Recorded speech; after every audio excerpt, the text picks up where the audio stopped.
리플, XRP 얘기를 해보겠습니다. 다들 아시다시피 유튜브에서 리플 XRP에 대한 영상이 가장 많죠. 이유가 뭘까요?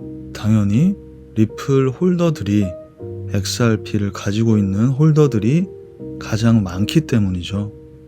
그러니까 그 많은 리플을 가지고 있는 물려있는 사람들 혹은 물려있지 않더라도 기다리고 있는 사람들이 워낙 많기 때문에 그렇게 이제 희망회로를 돌리는 영상을 올렸을 때 조회수도 많이 나오고 이렇기 때문이겠죠.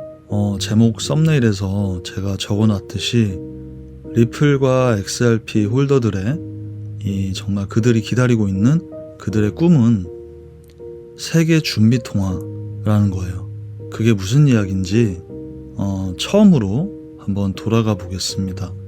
리플이라는 회사는 리플페이라는 이름의 회사로 먼저 시작을 합니다. 그 다음 오픈코인이라는 이름으로 바뀌게 됩니다. 사명이. 그리고 리플랩스로 바뀌게 되는데 지금 요게 현재 우리가 알고 있는 리플 회사라고 생각하시면 됩니다. 여기서 포인트가 뭐냐면 이때 처음 시작 때예요. 이 리플페이였을 때가 좀 중요한데 이때는 블록체인이 아니었습니다. 현재 우리가 알고 있는 대부분의 코인은 대부분이 아니라 모든 코인은 뭐죠? 비트코인이 만들어지고 나서 그 블록체인으로 만들어진 비트코인을 모방해서 처음에는 똑같이 만들고 그 이후에는 똑같이 만드는 게 좀 안 되니까 그러니까 경쟁력이 없으니까 조금 변형해서 만든 블록체인 화폐들이죠. 그런데 리플은 그게 아니라 애초에 리플페이 이게 뭐랄까요? 이게 차라리 삼성페이에 가까워요. 결제를 위한 페이 방법의 하나로 만들어진 회사라는 거예요.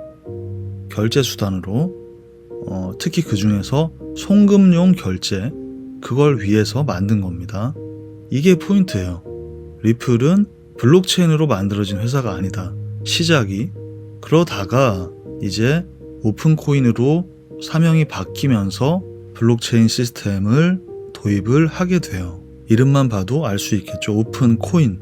이름을 왜 코인으로 바꿨겠어요? 그러니까 이때 바로 암호화폐 개념을 도입을 하는 거예요. 이때가 우리가 잘 알고 있는 이름인 크리스 라슨, 제드 맥켈럽 이런 사람들이 개발을 시작하는 거고요. 제드 맥켈럽이라는 사람이 리플의 어떤 시작과 그 논란의 중심에 있죠.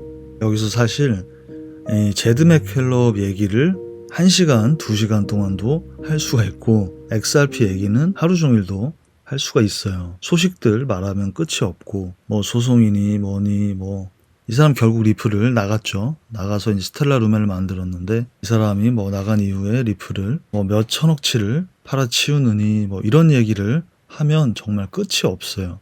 그리고 사실 여러분 그런 소식들을 잘 알고 있다고 해서 투자에 성공하는 건 아닙니다. 사실 잠깐 얘기가 샜는데 자 지금 제가 하고 싶은 이야기 그리고 가장 중요한 건 뭐냐면 이 리플이 이 세계 준비 통화가 정말 될 수 있냐는 거예요.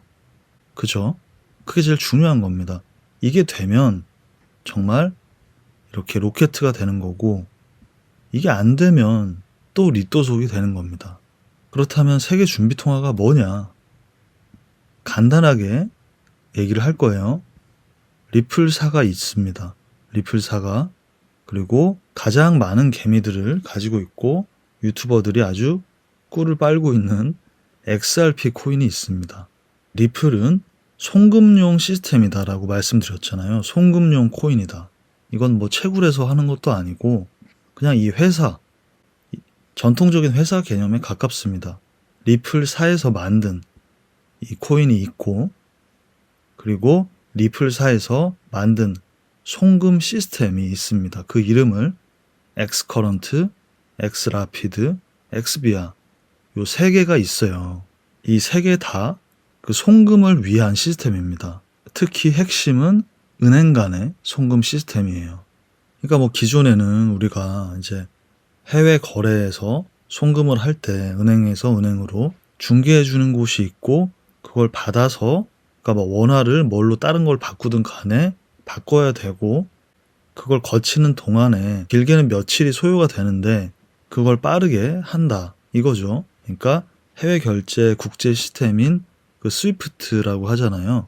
그 스위프트를 리플이 대체하겠다 혹은 스위프트와 공조하겠다 뭐 이런 개념인 거예요.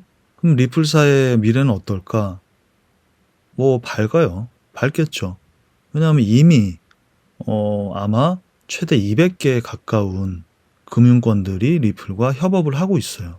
우리나라에서도 이미 몇 년 전에 우리은행, 신한은행, 리플과 협업을 하는 거 뉴스로 나왔었죠.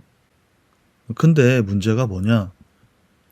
이 엑스커런트와 라피드와 엑스비아가 있는데 여기서 이 엑스커런트라는 시스템은 XRP 화폐, 우리가 지금 보고 있는 그 900원짜리 화폐가 쓰이지 않아요. 그리고 엑스라피드라는 이 시스템에서는 그게 XRP를 씁니다. 브릿지 화폐로. 근데 엑스커런트에선 쓰이지 않는데 그 얘를 훨씬 더 많이 쓰고 있습니다. 라피드 시스템을 쓰는 곳은 얼마 되지 않을 뿐더러 그쪽은 대부분 은행권이 아니라 그냥 일반 기업이에요. 왜냐하면 자기들의 코인을 만들고 싶어 하지 왜 리플의 XRP를 쓰려고 할까요? 이해 가시나요? 이거는 비트코인을 쓰는 거랑은 전혀 다른 얘기라는 거죠. 만약 이게 이루어지면 전 세계 모든 시스템을 일개의 회사가 가지게 돼요. 그걸 원할까요? 기존 금융권에서? 그리고 그 기존 금융권이라는 거는 기득권인데 이걸 원할까요? 생각을 해보세요. 여러분들 예를 들어서 JP모건에서 맨날 비트코인 어쩌고 이렇게 얘기가 나오고 비트코인 관련해서 이제 막 사업을 시작을 하고 있는 JP모건에서 그런 걸 원할까요?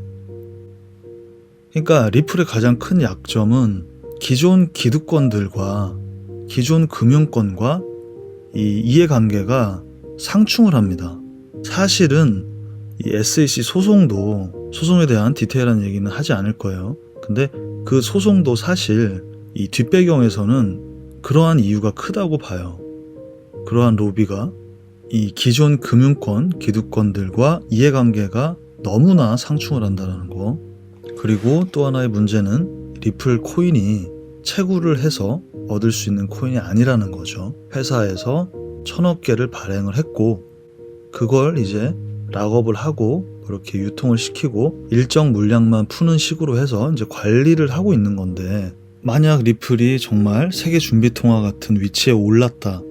근데 그 이후에도 사실 리플에서 추가로 리플을 발행할 수 있습니다. 물론 안 한다고 하죠. 지금 얘기는.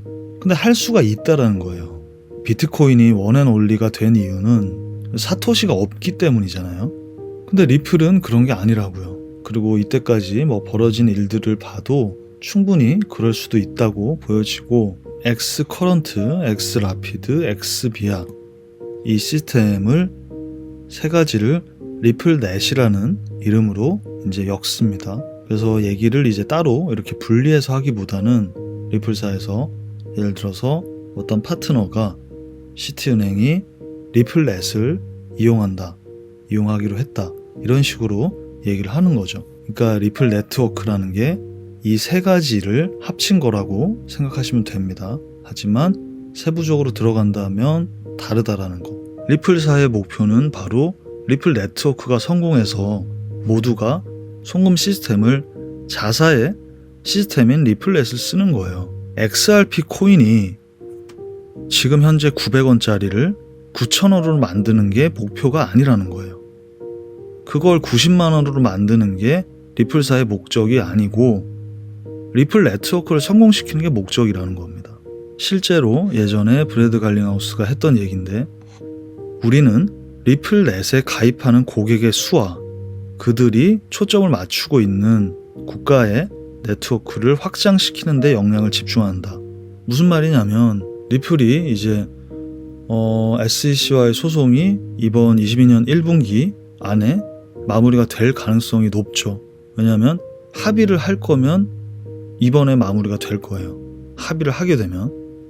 근데 합의를 하게 돼서 마무리가 되면 당연히 이때까지 리플에 발목을 잡고 있었던 거, 상장 폐지가 됐던 거, 이런 이유들은 다 SEC였기 때문에 리플 가격은 올라가겠죠. 한 3,000원까지는 올라갈 수도 있다고 봐요. 근데 이제 그 정도를 보고 투자하시는 분들이 별로 없어요. 제가 봤을 때 리플은. 정말 오래된 고인물들은 그게 아니라 리플이 왕이 된다. 세계 준비 통화가 된다. 구글이나 유튜브 보시면은 무슨 10만 달러, 100만 달러 이런 얘기도 있어요. 저는 그렇게 보지는 않는다 정도로 말씀을 드리겠습니다. 정고점까지야 갈 수 있겠지만 불장이 오면 기존 기득권, 금융권과의 직접적인 대립을 하는 거의 유일한 코인 회사이다. 그리고 송금용으로 만들어진 송금용 화폐라는 정체성, XRP의 가격이 높아야 리플의 네트워크가 성공하는 것과는 연관성이 없다. 그러니까 마지막 이 3번으로 다 연결이 되는 거예요.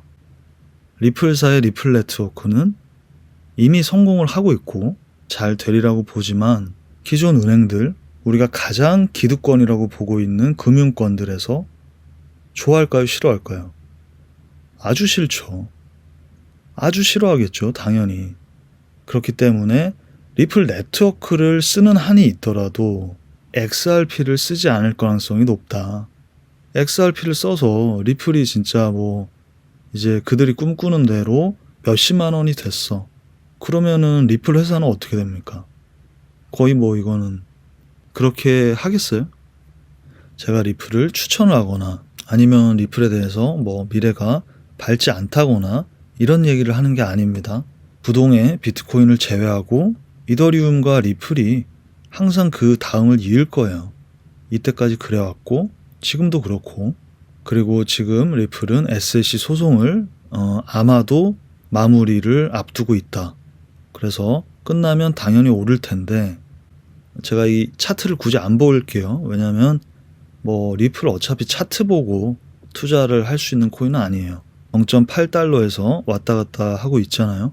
그러니까 그게 1달러를 넘냐 마냐 이런 거는 차트로 얘기할 수 있는데, 지금 얘기하는 이런 거대한 흐름은 이 소송과 리플 네트워크의 성공, 그 두 가지에 달려 있다고 볼 수 있죠. 그래서 하여튼 차트는 굳이 보지 않겠고, 여러분들이 이 리플 XRP 그리고 리플사의 목표인 리플 네트워크, 그에 상충하는 이해관계를 가진 기존의 금융권들, 그것들에 대해서 한번 생각해 볼 수 있는 계기가 되었으면 좋겠습니다. 네, 지금 비트코인 제가 마지막으로 업데이트 때 말씀드렸던 상황에서 아직도 진행 중이죠. 그래서 저희 구독자분들은 좀 더 지켜보시고 오늘 안에 비트코인 업데이트로 다시 돌아오도록 하겠습니다. 네, 여러분 감사합니다.